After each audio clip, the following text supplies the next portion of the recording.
The letter came on a Tuesday. It was tucked between a grocery flyer and a pre-approved credit card offer, sealed in heavy, cream-colored paper with my full name written in ink I didn't recognize. I almost didn't open it, assuming it was a scam, until I saw the name at the bottom of the return address, Eleanor Layton. My mother's older sister, the one who'd vanished from family conversation when I was still in braces. The one my parents swore was off somewhere playing rich recluse. And nothing more. Before I continue narrating the story of Claire, please consider giving this video a like, share it, and subscribe to the channel. Inside was a single-page note written in a precise, elegant script that smelled faintly of lavender. It stated that my Aunt Eleanor had passed away 2 weeks ago, and that, as her only living blood relation, I was to attend the reading of her will. A date and time were listed. No condolences, no signatures, just the address of a law firm in Charleston and instructions to bring identification. I read the letter 4 times before folding it neatly back into the envelope. My name, Claire Hadley, looked strangely formal on the heavy cardstock, like it belonged to someone older, someone steadier. I hadn't seen or spoken to Eleanor since I was 11, back when I spent a single weekend at her home during a family fallout. I remembered high ceilings, dustless furniture, and a sense that silence wasn't just expected, but required. I also remembered her eyes, gray like smoke, sharp like glass, and the way she never raised her voice but always got her way. It took me 2 days to decide to go. My life in Tampa was nothing worth clinging to. A temp job sorting medical files, a studio apartment above a nail salon, and a list of unreturned texts from friends who'd drifted after college. There was no one to ask for time off, no pets to find care for, just me and the worn-out Corolla that had gotten me through 5 states and 3 failed relationships. The law office was colder than I expected. Marble floors, dark wood paneling, and the sort of lighting that felt more like judgment than ambiance. A receptionist with a silver bun and a face like stone led me down a hallway lined with black and white photos of Charleston in the 1800s. She didn't speak, didn't smile, didn't glance back to see if I was following. I trailed her past a set of heavy double doors and into a conference room that looked like it hadn't changed since the Eisenhower administration. A man stood as I entered, his suit dark and sharply tailored, his hair touched with just enough gray to look distinguished. "Miss Hadley," he said, extending a hand. "I'm Charles Barringer, executor of your aunt's estate." I shook his hand automatically, my fingers cold and damp. He gestured for me to sit, then placed a thick folder in front of him. "This may take a few minutes." The will was longer than I expected. Pages and pages of assets, clauses, and stipulations. A few modest bequests were made to charities and longtime staff, but the bulk of the estate, all of it, in fact, was left to me. Eleanor's home, a pre-Civil War mansion on the Ashley River. Her personal savings, $3 million in various accounts and investments. And one line I had to ask him to read twice. To Claire Hadley, he recited, "I leave everything, including the house, its contents, and the responsibility that comes with it." I don't remember leaving the office, just the feel of the folder in my lap and the weight of something shifting inside me. It wasn't just the shock of sudden wealth. It was the eerie absence of explanation. Eleanor hadn't spoken to me in over a decade, yet here I was, sole heir to her legacy. My phone buzzed with a number I didn't recognize, and instinctively, I let it go to voicemail. The moment felt too fragile for interruptions. The house was more imposing than I remembered. It sat behind iron gates flanked by stone lions, with a driveway long enough to lose your resolve on. The exterior had been repainted a soft dove gray, the shutters black as coal. Ivy crawled up one side like a forgotten promise, and the fountain out front, dry but still ornate, held a layer of leaves and time. I parked the Corolla behind a sleek silver sedan that definitely wasn't mine, and stepped out, feeling underdressed in my wrinkled jeans and thrifted boots. Inside, the air smelled like cedar and age. A woman met me at the door, mid-50s, salt and pepper hair in a French twist, pressed slacks and a cardigan that probably cost more than my monthly rent. "You must be Claire," she said. Her voice was warm but clipped.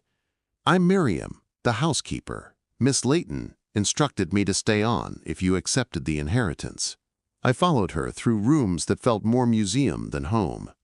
Tall windows, oil paintings, shelves of old books arranged like sentries.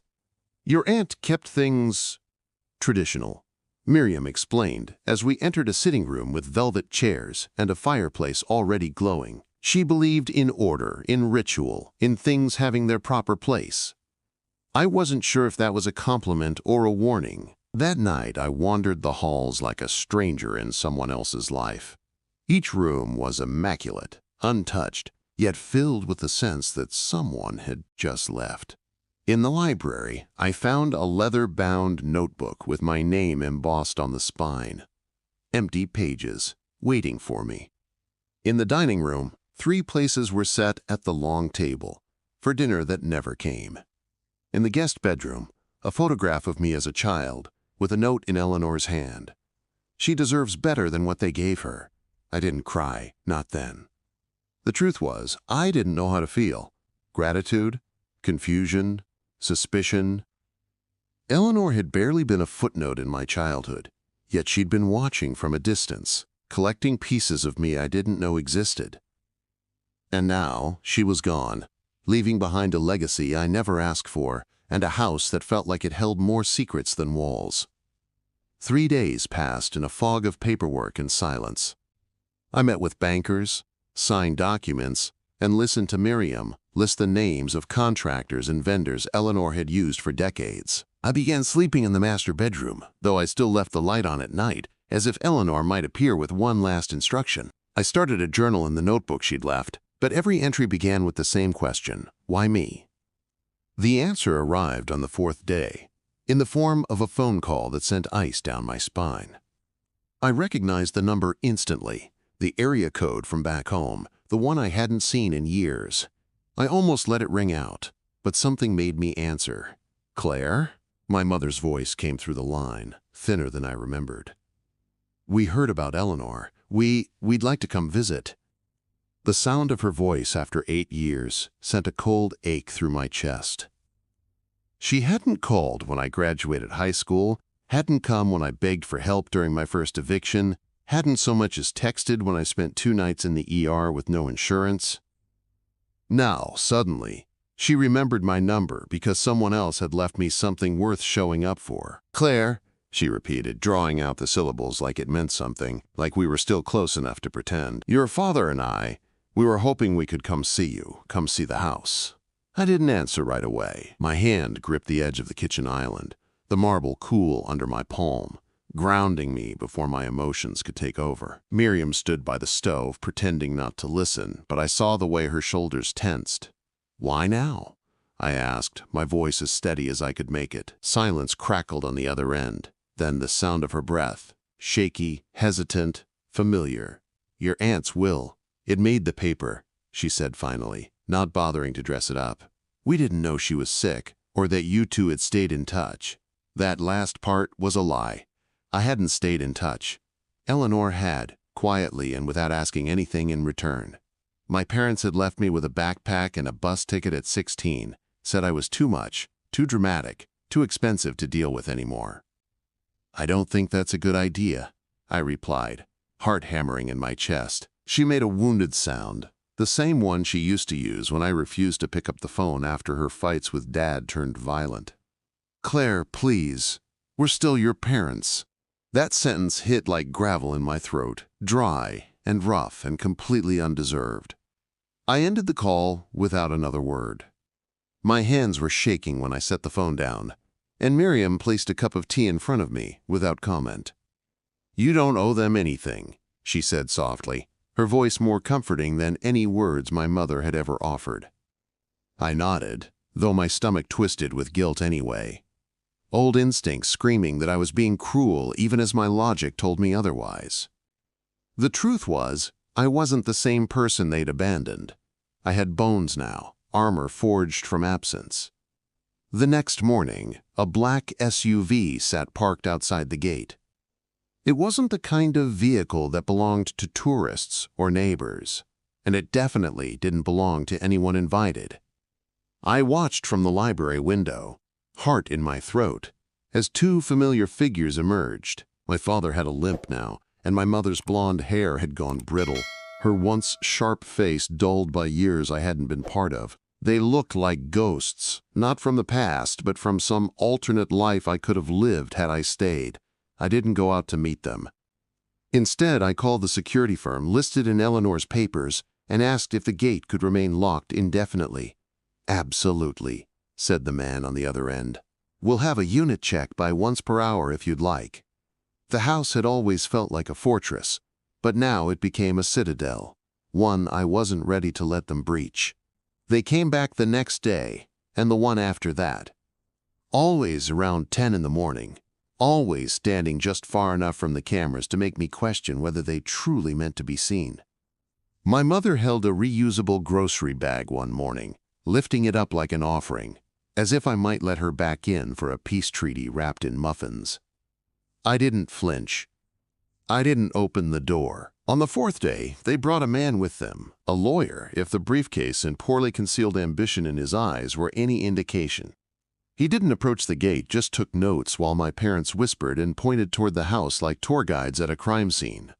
That evening, I received an email from a firm in Savannah claiming to represent the biological parents of Miss Claire Hadley. They were requesting a mediation regarding shared inheritance rights and guardianship entitlements. I almost laughed, almost. I printed the email and brought it to Miriam, who read it once and then again, slower the second time. "They're playing a long game," she said. "They think if they knock on the door enough times, you'll forget why you locked it." I set the paper down on the table and looked at the empty seat across from me. Eleanor would have had something biting to say about this. Something precise and sharp enough to draw blood. Instead, it was Miriam who stood in the gap Eleanor left. She handed me a flash drive and said, "Your aunt left this for you. Said not to open it unless your parents came back." I stared at the silver stick like it might detonate, then walked it to the study and plugged it into Eleanor's desktop. The folder was labeled, "Claire in case of interference." Inside were dozens of PDFs, legal documents, statements, and scanned letters. Eleanor had hired a private investigator the same month I turned 18, apparently anticipating this very scenario. There were records of my parents, last known addresses, debt defaults, court appearances, and even a photo of my mother at a casino in Biloxi. They had been circling Eleanor's estate long before the obituary was published. It wasn't just protection, it was ammunition. Eleanor hadn't trusted them to stay gone, and she hadn't trusted me to believe what they were capable of if they came back. My stomach knotted with grief and gratitude. She'd been watching out for me in ways I'd never seen. I closed the folder, heart-pounding, and emailed the law firm back with a single sentence. "No mediation will be entertained. My answer is final." The silence that followed my email was almost more unnerving than the contact itself. For 5 days, no cars parked outside the gate, no voicemails came, no strange names popped up in my inbox.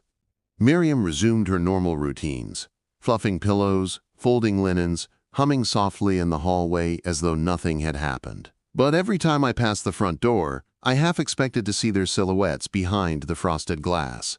Trauma didn't leave you paranoid, it just left you prepared. I spent those quiet days combing through Eleanor's office. There were entire drawers dedicated to things I hadn't known she cared about. Scrapbooks with clipped articles from my college's newsletter, even a weathered program from my high school theater performance.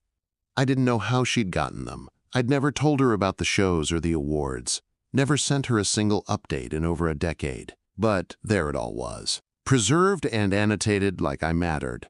In one manila folder labeled Claire Life Plan, I found a typed document that read more like a mission statement than a will. It detailed what Eleanor called a life well fortified, financial independence, personal dignity, emotional autonomy. She'd outlined scholarship funds I could apply to, foundations I might one day start, even therapists she'd prepaid in case I ever needed help, adjusting to a life unexpectedly handed to me. It was so like her, loving through structure, providing affection through bullet points and prepared scenarios. I didn't cry when I read it, but I carried the folder with me for the rest of the day like a talisman. That weekend, I hired a lawyer of my own. Her name was Jordan Eastman, and she came highly recommended through one of Eleanor's older contacts at the bank. Jordan was sharp-eyed, soft-voiced, and made it clear she didn't tolerate games. "Your aunt's estate was buttoned up tighter than Fort Knox," she said as she scanned the documents I forwarded her. "But just in case, I'll file a protective injunction preemptively. Cuts off any attempt at emergency guardianship petitions." "Can they really try that?" I asked, even though I already knew the answer. Jordan nodded, adjusting her glasses with one hand. "They can try anything. Doesn't mean they'll win. But the goal isn't to win. It's to wear you down until you cave or make a mistake." Miriam overheard that last part and muttered something under her breath about leeches with fancy shoes. I smiled for the first time that week, grateful for her presence, for her calm under pressure that reminded me so much of Eleanor. She brought me tea and apple slices every afternoon without asking, left books outside my bedroom door she thought I'd like, and knocked only when necessary. "It's the little rituals that keep you sane," she'd said one night when I couldn't sleep. "Your aunt believed that. So do I." By Monday, I'd started organizing the house with intention, not just survival.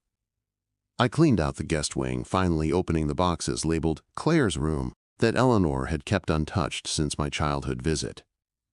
Inside were dolls I'd forgotten owning, sketchbooks with my earliest attempts at drawing, even a birthday card I'd made for her in crayon when I was 6. She'd kept it all. My throat closed, but I smiled anyway, tracing the faded glitter glue with one trembling finger. That same afternoon, I received a text from an unknown number. "We're not trying to hurt you. We just want what's fair." I showed it to Jordan, who traced the area code and confirmed it was a burner number registered out of a gas station in Georgia. "Don't engage," she warned. "The minute they think you're cracking, they'll move in." I blocked the number, then spent the rest of the evening locked in the study with Eleanor's notes, rereading her estate plan like it was scripture. Tuesday morning brought another escalation. A letter arrived by courier, hand-delivered to the gate and left in the mailbox like some twisted olive branch. Inside was a notarized affidavit from their lawyer, claiming I was emotionally unfit due to a lifetime of estrangement and trauma. They were building a case not on fact, but on the fragments they'd left behind when they disappeared. Jordan responded swiftly, filing a cease and desist that cited everything from defamation to legal harassment. "They're throwing darts in the dark," she said. "But you're not the one in the shadows anymore." I began documenting everything: calls, emails, sightings, even strange cars that slowed down outside the estate. I kept a journal with timestamps and dates, not out of fear, but out of caution. Eleanor's voice echoed in my mind, clear and commanding. "Fortify your life, Claire. Fortify everything." I was done being the girl who let people in just because they knocked. This time, the locks stayed bolted. In the quiet hours between legal updates and emotional whiplash, I started spending more time in the garden. Miriam showed me how to prune the roses Eleanor had planted along the south wall, each one named after a woman she admired. Audrey, Rosalind, Eleanor, of course.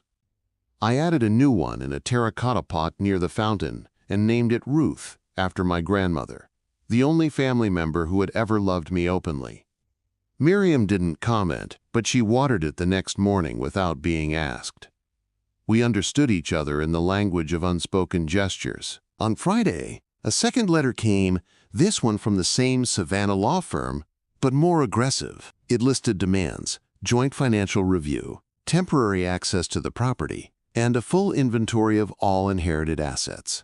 Jordan called it a fishing expedition disguised as entitlement. I called it insulting. "They're not going to stop, are they?" I asked her, voice hollow. "They'll stop," she said, "when they're forced to, and I intend to force them." Her confidence was like a balm, but it didn't erase the ache. The ache of being seen not as a person, but a possession, an avenue to something valuable. It was the same way they'd always looked at me, long before the inheritance ever existed. That night, I unlocked Eleanor's bedroom for the first time. I hadn't dared go in before. It felt sacred, like opening a sealed tomb. But something inside me said it was time. The air smelled faintly of lavender and old paper, and the room was exactly as she'd left it. Neatly made bed, a book on the nightstand, a silk robe hanging on the hook behind the door. On the vanity sat a small box with a note taped to the lid. For when they come knocking, the box was smaller than I expected. Velvet-lined and weathered at the corners, with a brass clasp that clicked softly when I opened it. Inside lay a stack of envelopes, each labeled in Eleanor's tight handwriting with names and dates. Some were addressed to legal firms, others to banks, and one, at the very bottom, was addressed simply to Claire when the wolves return. My breath caught in my throat as I lifted it out, the weight of it oddly heavier than paper should feel. I unfolded the letter slowly, aware that whatever was inside had been waiting for this exact moment. Claire, it began. If you're reading this, they've come back. I always believed they would, eventually. People like your parents don't disappear, they circle.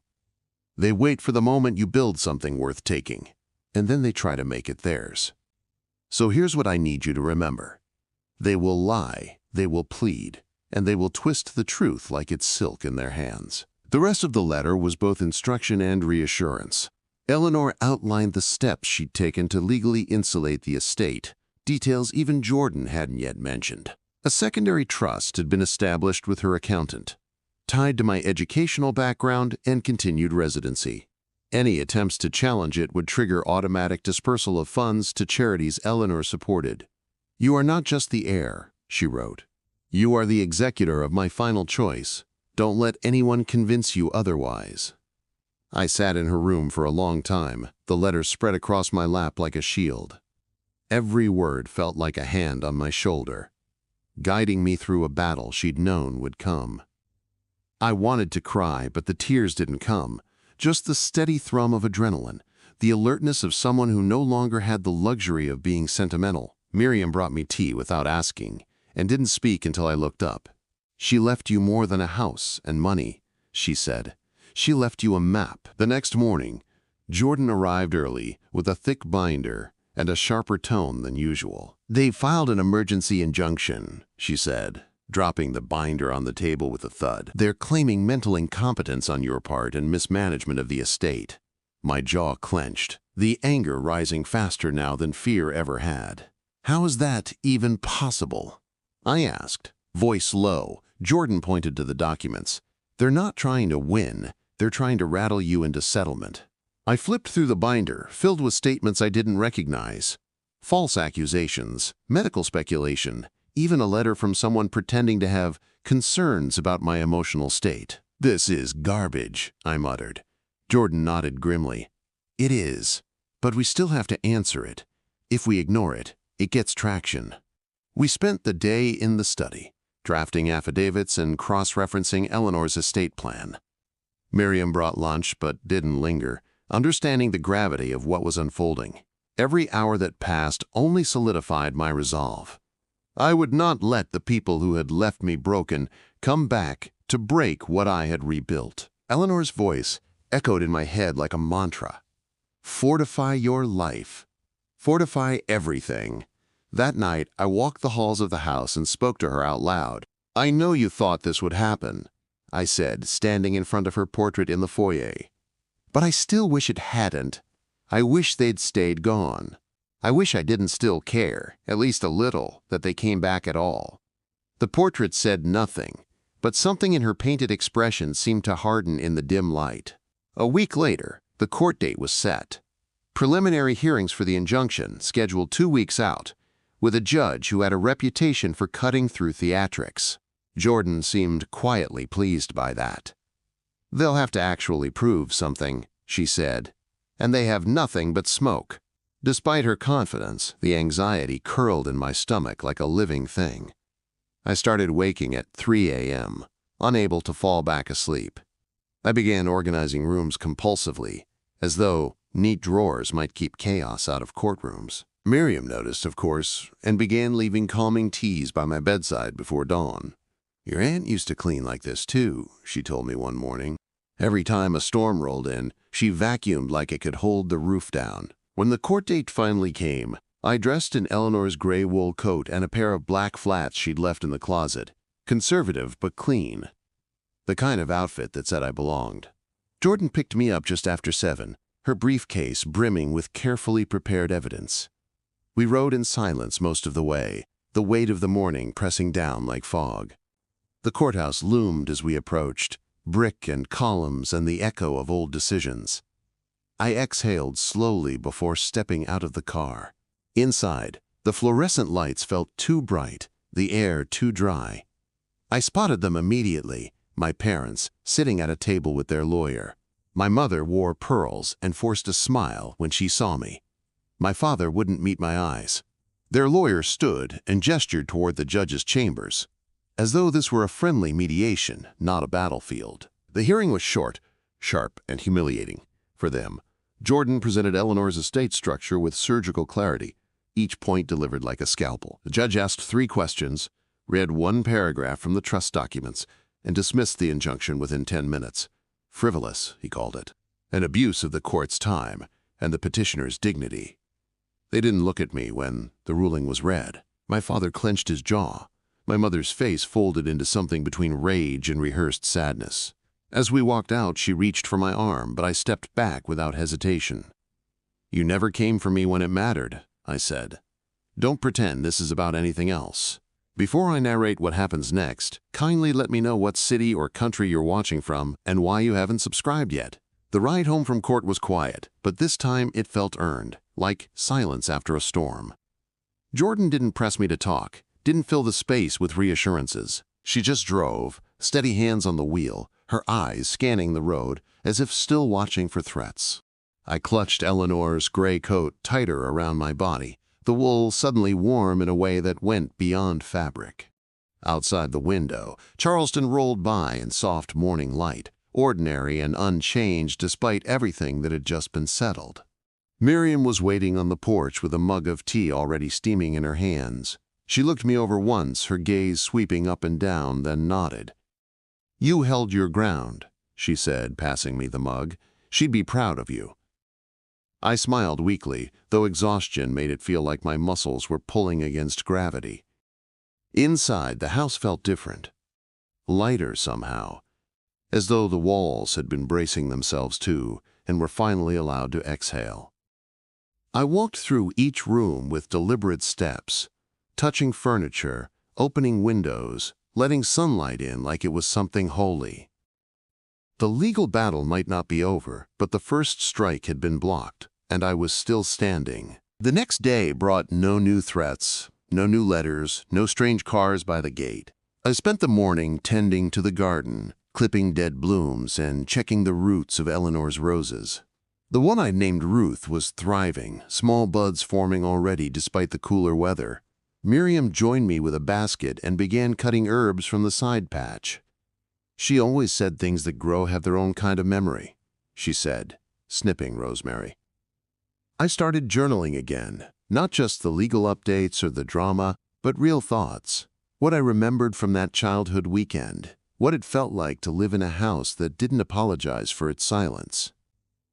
There were moments I forgot to be angry, moments when the peace of the place made me wonder if this could be home in a way nothing ever had. But then the memories would return, of sleeping in shelters, of counting coins for bus fare, of voicemails left by parents who only called when they needed something. Trauma doesn't vanish when you win a court date. It just recedes long enough to breathe. By the end of the week, I had finally opened the last drawer in Eleanor's desk. It had been locked, and I hadn't felt ready until then. Inside were 2 photographs, one of me at around age 10 with a sunflower in my hair, and one of her, younger than I ever remembered seeing her, standing beside a woman I didn't recognize. Tucked between them was a postcard from a Paris museum with the words, "Family is the bond we choose when blood fails us." I didn't know if Eleanor had written it or someone else had, but it felt like a final verdict. On Monday morning, Jordan called with news I hadn't expected. "They filed an appeal," she said. "Not a strong one, but they're trying to get the judge's dismissal overturned." I sat on the edge of the staircase, heart thudding. "Can they do that?" she sighed. "They can file. That doesn't mean it will go anywhere. But we'll have to respond again." I didn't cry this time. I didn't panic. I felt tired, yes, but not powerless. That was the difference now. I had backup, I had resources, and most importantly, I had documentation that told the real story, unlike the fantasy they kept trying to push. Miriam helped me prepare everything Jordan might need: copies of Eleanor's handwritten instructions, logs of all contact attempts, and even recordings of the last few gate encounters from the security system. "Don't leave room for doubt," she said, labeling a folder with practiced hands. "They thrive in gray areas, so don't give them one." I nodded, clutching the flash drive like a weapon. The appeal hearing was scheduled for 3 weeks later. In that time, I didn't hear from my parents again, but I wasn't lulled into comfort. Silence was their favorite strategy. Let the dust settle, let the fear slip away, then reappear with something even more absurd than before. But I stayed vigilant, just like Eleanor would have. One night I dreamed I was standing outside the house, barefoot, holding keys that wouldn't fit any door. In the dream, my parents stood inside, waving from the window, the rooms dark behind them. When I tried to speak, my voice didn't work. I woke, drenched in sweat, the sheets tangled around my legs like vines. Miriam found me in the kitchen an hour later, making tea I didn't plan to drink. "They never taught you how to be safe," she said, pulling out a chair. "So safety feels suspicious now, like something you'll be punished for trusting." Her words landed deep, almost uncomfortably so. I nodded, tears stinging at the corners of my eyes, but I didn't try to stop them this time. In the second week before the appeal, Jordan emailed with good news. "Judge declined to expedite," she wrote. "Means more time for us, less momentum for them." Also, he added a note to the docket about their pattern of frivolous filings. "That's rare and in our favor." I read the email twice, then once more out loud, just to hear the words in my own voice. Eleanor had been right. Fortify everything. I printed the message and pinned it to the corkboard in the study. A reminder that not every battle would be fought in fire. Some would be won with quiet persistence. The longer the appeal dragged on, the more surreal my days became. I'd wake early, drink coffee by the window overlooking the fountain, and wonder how long it would take before I stopped expecting chaos to knock at the door. Miriam continued to anchor the household like a seasoned captain, steering us through a storm that never quite passed. She never asked how I was coping, only placed her hand lightly on my shoulder whenever she passed, as if to say, "I see you surviving." I didn't know how to name the comfort that brought, so I just let it happen. Jordan called once a week with updates, most of which were variations on the same theme: delay, delay, delay. My parents, lawyer, filed endless motions, first for reconsideration, then for a forensic audit of Eleanor's mental fitness, then for joint management of the estate, in light of familial breakdown. Each one was more desperate than the last. Each one was rejected or stalled. But every motion meant I had to read about myself in legal language that framed me as unstable, unfit, or unworthy. It wore me down in places I didn't know could still be tender. I'd stare at my reflection some mornings and struggle to believe the woman in the mirror was worth fighting for. My hair was longer now, my skin paler from time spent indoors, but my eyes still held the same flicker of alertness they always had. Not fear, just readiness. The readiness of someone who's been through the fire and knows it can come again. Miriam noticed me pulling away from the world. "You need to leave the house, even if it's just for an hour," she said one Thursday as I sat hunched over Eleanor's files for the third day straight. "This place is safe, but it's not the whole world." I knew she was right, but the thought of venturing into town made me feel both exposed and detached. The mansion had become my armor, and stepping outside meant facing how fragile that armor could feel. Still, I drove to the market that afternoon. I picked up rosemary bread, fresh peaches, and a bottle of ginger tea I didn't really want, but used as an excuse to stand quietly by the cold case. A woman about my age smiled at me near the checkout, and I tried to smile back, but it came out crooked. I wasn't sure if I belonged out here yet, not just physically, but emotionally. Safety had made me invisible, and visibility now felt dangerous. The next day brought another envelope from the Savannah law firm. This one wasn't a motion but a letter addressed directly to me, printed on stiff paper that tried to pass as dignified. I almost threw it out unopened, but curiosity got the better of me. The contents were carefully phrased, but the message was unmistakable. In the spirit of reconciliation, our clients are open to discussing a resolution outside of court. They believe shared management of the estate reflects the true intention of familial unity. I read it 3 times, then set it down and laughed. Actual laughter, sharp and short and loud enough to startle Miriam in the next room. Familial unity, as if we were a family. As if they hadn't vanished when I was 16. As if they hadn't resurfaced only when there was something to gain. I put the letter through the shredder Eleanor had kept in the study, fed it slowly into the machine like a ritual sacrifice. Jordan found the letter unsurprising.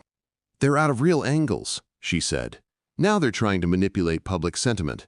Make it seem like you're the cold one." I asked if we needed to respond, and she shook her head. "No legal obligation to acknowledge it, but if you'd like, I can file a formal notice that you consider the matter resolved and closed." "Do it," I said. "Let's stop pretending this is a negotiation." She smiled faintly, scribbled something in her notepad, and said, "Your aunt would be proud of how you're handling this." I wasn't sure about that, but I wanted to believe it. Later that week, I received an invitation I didn't expect. The local historical society, which Eleanor had supported for years, was hosting a gala in her honor. They wanted me to attend, even offered to provide transportation. "Your aunt was one of our most generous benefactors," the woman on the phone explained, "and we thought it fitting that the new steward of her estate be present." I hesitated, unsure of what role I would be playing, grieving niece, reluctant heir, or target of local curiosity. Miriam encouraged me to go, said it would do the house good to be represented. So I dug through Eleanor's wardrobe and found a navy silk dress that somehow fit like it had been waiting for me. I paired it with a string of pearls she'd left in a velvet box and looked in the mirror, startled by how much I resembled the portrait in the foyer. The gala was held at a museum downtown, with high ceilings and warm lighting that made everything feel more intimate than grand. People smiled and nodded as I entered, though many didn't know who I was until someone introduced me. "Eleanor's niece." I heard them whisper, "The one who inherited everything."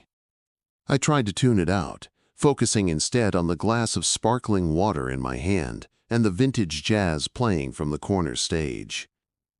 A man approached, mid-40s, silver at his temples, and a tailored gray suit that matched the tone of the evening. "You must be Claire," he said with a soft smile.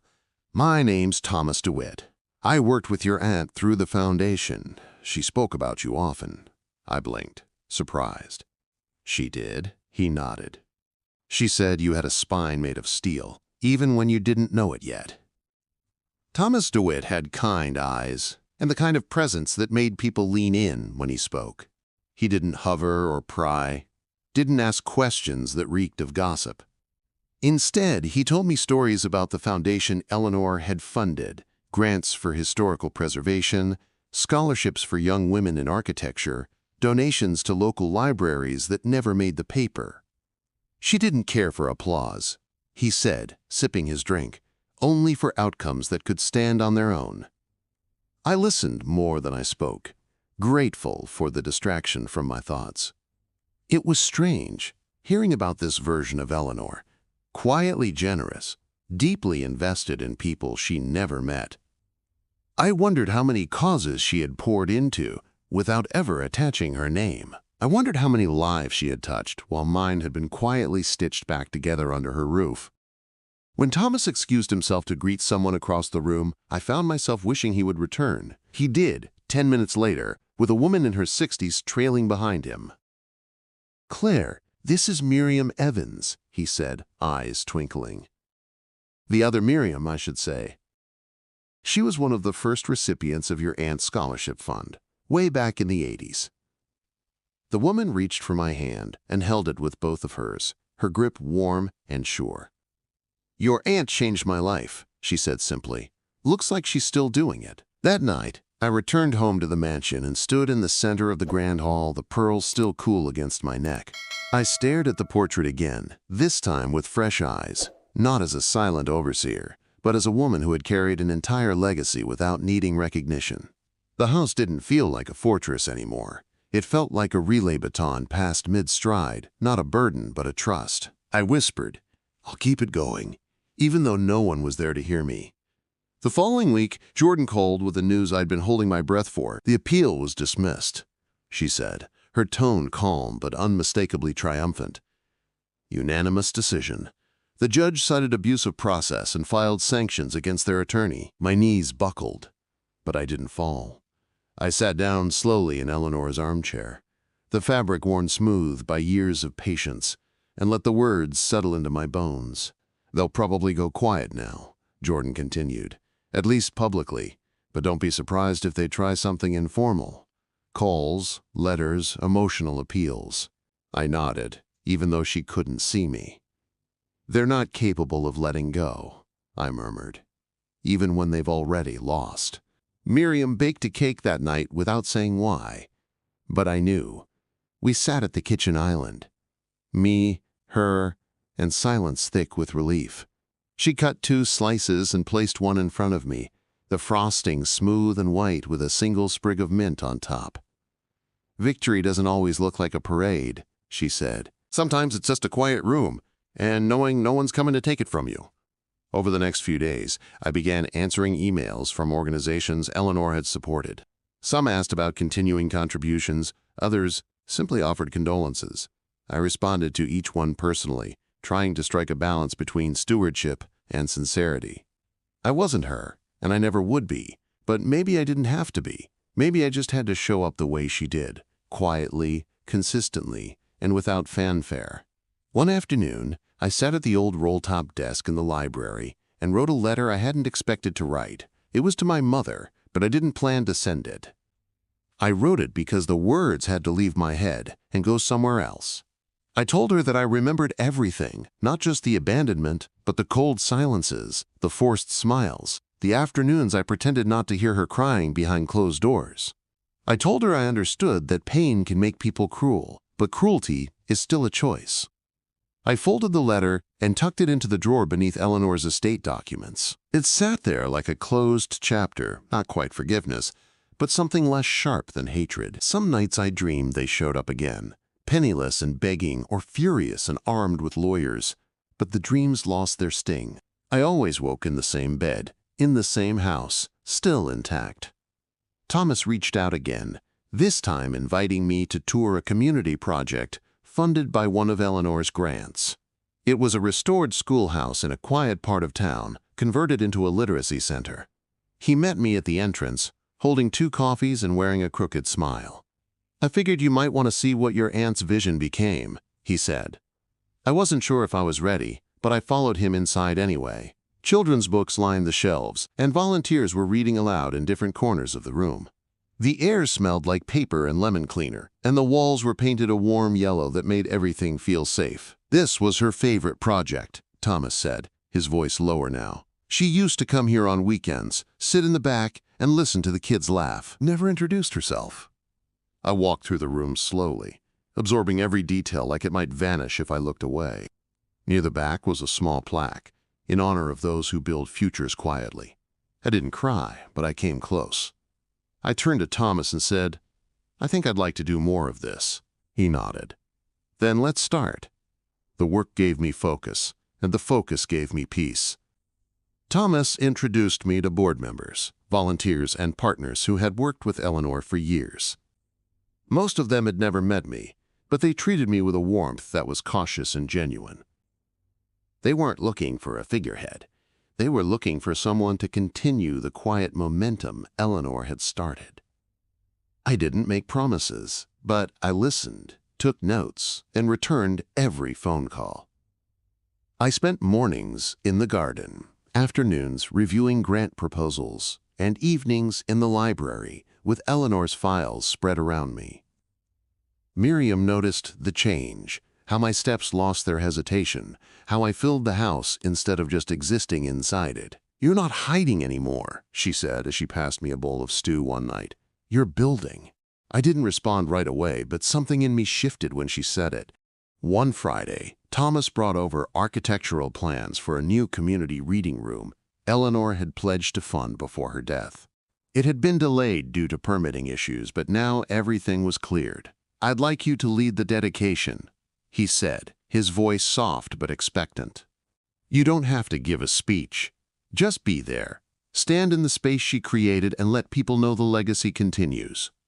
I agreed, even though the thought of being the center of attention still made my stomach turn. Public grace had never been my strength, but I knew how to show up. Eleanor had done that without speeches or grand gestures, and I could do the same. I picked out a navy dress and wore the same pearl earrings from the gala. Miriam handed me a simple bouquet as I left and said, "Hold it like a shield, not an offering." The dedication was short and filled with sunlight. Parents, kids, and teachers gathered on folding chairs in front of the newly painted brick building. The mayor gave a short statement. Thomas said a few words, and then it was my turn to unlock the door. I stepped forward, hand steady, and slid the key into the lock like it was always mine to turn. The crowd applauded politely, but I barely heard them. Inside, the room smelled of fresh paint and new carpet. The bookshelves were half-stocked, the rest waiting for the community to fill them.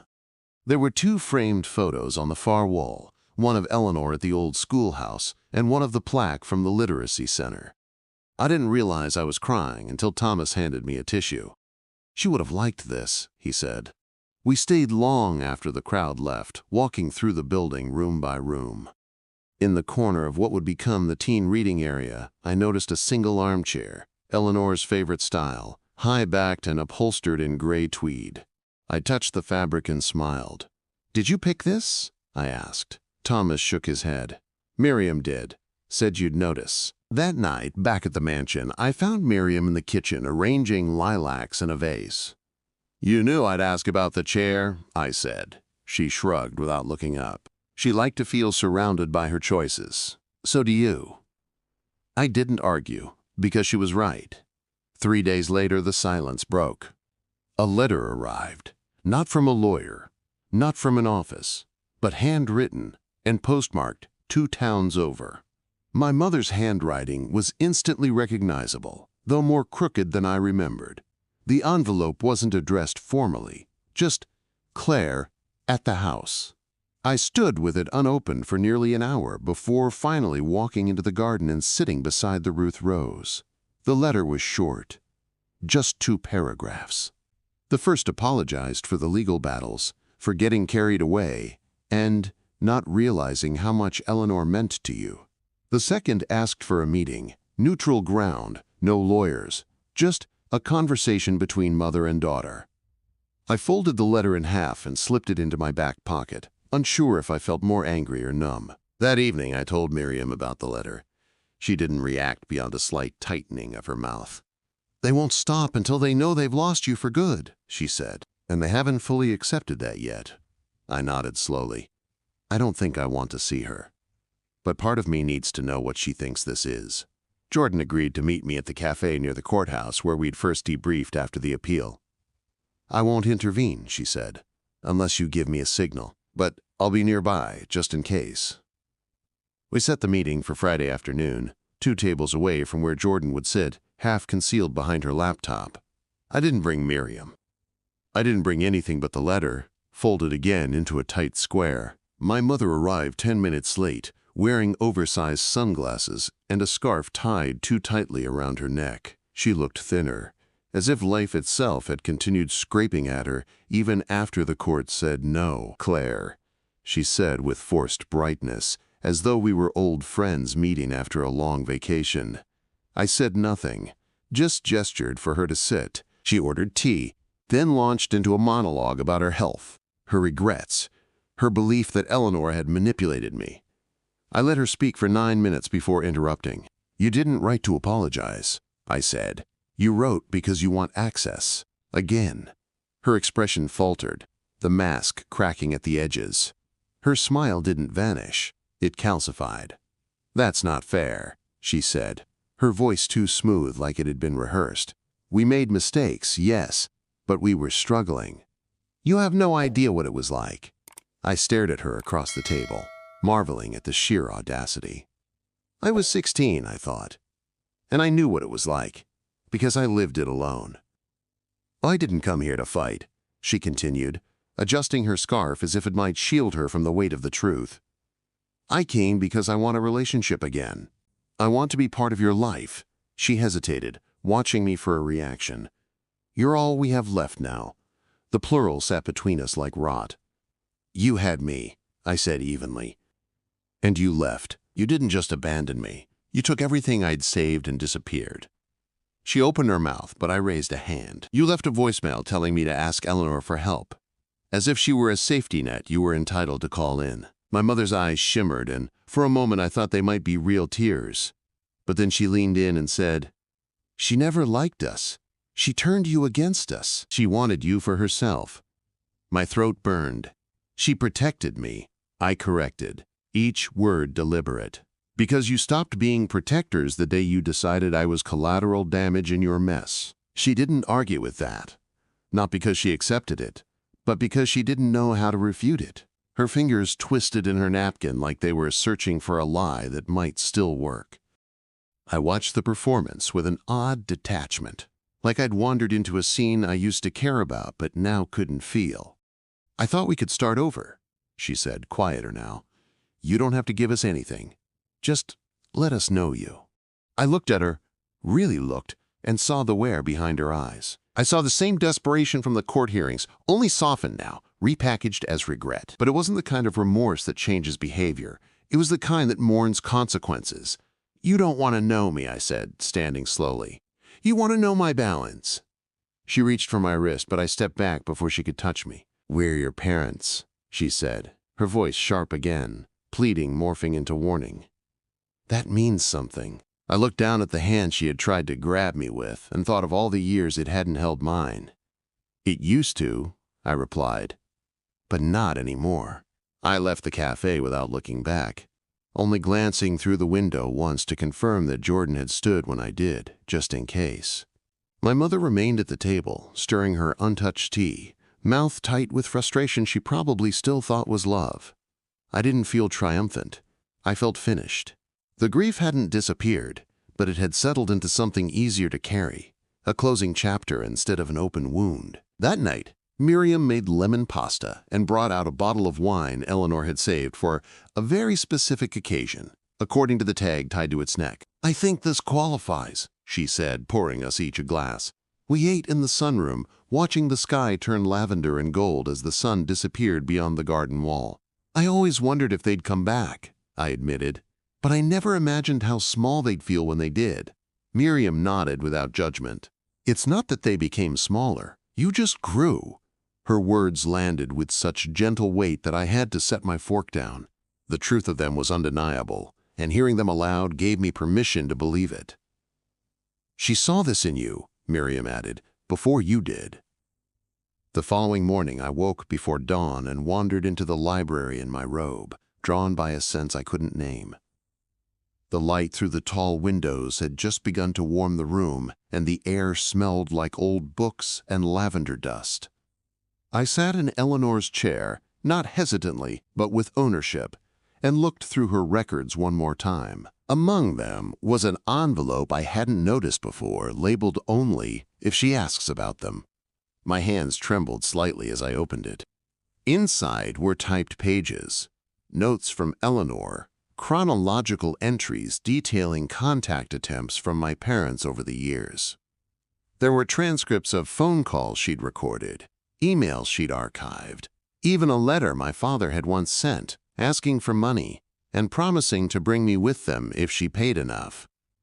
I closed the file halfway through and leaned back in the chair, eyes burning. She hadn't kept these to punish me. She'd kept them in case I ever needed to remember why she did what she did, why she never told me. There was a final note at the bottom of the last page in Eleanor's looping script.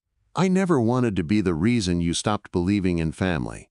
I only hoped to be proof that family could mean something else. I pressed the paper to my chest and exhaled, long and slow, like I'd been holding my breath since I was 16. I didn't need to read the rest. I already knew. A week later, I returned to the Literacy Center for a board meeting. I was no longer Eleanor's niece.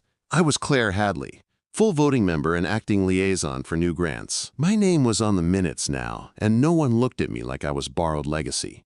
I belonged. By early spring, the house felt fully mine, not just in deed, but in rhythm. I knew the creaks in the floorboards, the way the sunlight hit the windows just after noon, the scent of jasmine that drifted in through the open balcony when it rained. Miriam planted marigolds by the kitchen steps and said they were good for warding off unwanted spirits. I didn't believe in ghosts, but I let her plant them anyway. The porch became our evening ritual, 2 chairs and a shared pot of tea, while the frogs began their nightly chorus beyond the garden wall. The community project launched 2 new programs under Eleanor's name, a mentorship initiative for young women entering public service, and a small business grant for survivors of family trauma. I attended every planning meeting, not because I was obligated, but because I wanted to witness something that was about rebuilding instead of retaliation. For the first time in my life, I saw what legacy could look like when it wasn't just a word used in wills. It was structure with intention, resources wrapped around kindness. I wasn't trying to be Eleanor, but I was building something she would have nodded at. Thomas continued to be a steady presence, never intrusive, always supportive. We met for coffee sometimes, never quite calling them dates, but always sitting too long and lingering when we said goodbye. He never asked about the trial, never prodded about my past. He only asked what I was working on next. "You're very forward-facing," he once said. "Some people dwell. You design." I didn't know how to respond, but I smiled for hours afterward. In April, I received a certified letter from a federal agency, confirmation that the last of my parents' claims had been dismissed. No appeals pending, no actions forthcoming, and a formal note that their previous filings were considered legally meritless. I stared at the paper for a long time before folding it and sliding it into Eleanor's desk drawer. It didn't feel like a trophy, only a receipt for something I already knew. Closure isn't always a bang. Sometimes it's a door that stops rattling in the wind. They didn't try to contact me again. No more letters, no more lawyers, no sudden appearances at the gate pretending to be lost. Whether it was because they'd finally given up or found a new target, I never learned. I didn't want to. Their absence became as much a gift as Eleanor's estate. On a rainy morning in May, I stood in the master bedroom and finally opened the cedar chest at the foot of Eleanor's bed. Inside were items she hadn't listed in the will, family photographs, a locket with 2 faded pictures, and a letter she'd written to herself. "There are things I can't undo," it began, "but I hope she will see that everything I did was for her safety, not for silence." I read it twice before tucking it back into its envelope, placing it beside the old keys she had always carried in her coat pocket. She hadn't just saved me, she'd rewritten what protection looked like. That same week, the town held a remembrance event at the City Hall lawn, honoring community leaders who had passed in the last year. Eleanor's name was listed near the top. I stood in the crowd beside Thomas and Miriam, wearing a dress Eleanor had bought me on a long-ago visit I barely remembered. When they read her name, no one clapped. There was just a soft murmur, a tilt of heads, a few hands over hearts. It felt perfect for her, understated and honest. Afterward, an older woman approached me, holding a worn copy of a novel with Eleanor's handwriting in the margins. "She gave this to me in the waiting room at the clinic," she said. "Said it was better than small talk." I smiled and nodded, unsure how many lives my aunt had touched without anyone ever knowing. I didn't offer to keep the book. It wasn't mine to take back. Back at the mansion, I began preparing the East Wing for its next chapter. With Jordan's help, I filed papers to convert the space into a nonprofit co-op workspace for young adults aging out of the foster system. It would be part office, part housing, part transitional support, the kind of structure Eleanor had built for me, but scaled to serve many. The paperwork was brutal, but the vision was clear. I named it the Hadley House, a nod to my name and the belief that family could be built, not just inherited. By midsummer, the Hadley House had 6 residents and a waiting list. The rooms that once held quiet loneliness now echoed with laughter, footsteps, and the scent of shared meals. Miriam adapted quickly, enforcing chores with military precision and handing out soup like a general commanding hope. I moved into one of the smaller guest rooms across the main hall to give them space, but I was never far. Every morning, someone knocked on my door just to say good morning. One evening, while I walked the garden path with Ruth's rose in full bloom, Thomas joined me with 2 mugs of coffee. "You know," he said, "you could have taken the money and walked away from all of this." I nodded, sipping from the mug he handed me. "I thought about it," I admitted, "but that's what they would have done." We sat on the stone bench near the fountain, the one that Eleanor had once called the thinking seat. I looked at the house, the lights glowing warm in every window, the porch wrapped in climbing vines, the windows open to the breeze. "She didn't just leave me a mansion," I said. "She left me a structure, a reason to stay upright when everything else wanted me to collapse." Thomas reached over and gently took my hand. At the end of that summer, I added one more rosebush to the garden, this one unnamed. I didn't write a plaque or mark it with ribbon. I just let it grow. When people asked what kind it was, I simply said, "Something strong." I think Eleanor would have liked that. Maybe even enough to smile. Thank you for listening to Claire's story. If you're yet to subscribe, please consider doing so before watching another story on the channel.